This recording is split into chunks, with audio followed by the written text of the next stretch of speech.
Researchers say they've made some progress in the search for victims from the 1921 Tulsa race massacre. They shared the update with the Graves Public Oversight Committee tonight. 2 News Oklahoma's Katie KJRH says the remains of 7 of the 19 exhumed are what they call of archaeological interest, including one man who had multiple gunshot wounds. Of the remains exhumed, there are 8 adult men, 6 adult women, and 5 children. One of the men was in his early 20s and had at least 3 gunshot wounds, including wounds to his shoulder and head.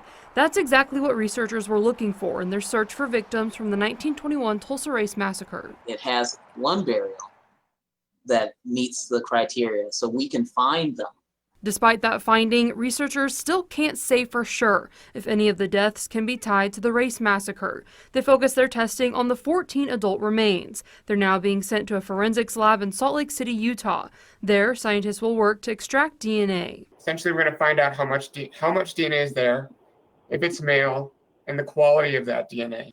A key part of identifying these remains is having DNA samples from relatives. Investigators plan to use genealogical databases and services to find family members and encourage those who may have family ties to get involved. If you have an interest or suspicion of relationship to these remains or are trying to contribute to our knowledge of our Tulsa genetic family.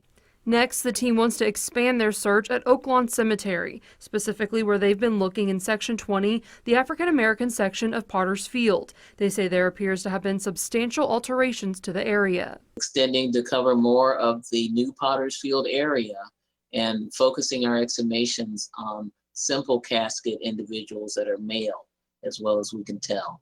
In Tulsa, Katie KJRH, 2 News Oklahoma. Katie says the researchers also want to survey 2 other possible grave sites, New Block Park and a site near the Arkansas River known as the Canes. There's no timeline for those projects getting started yet, and the DNA sampling, that will likely take several months.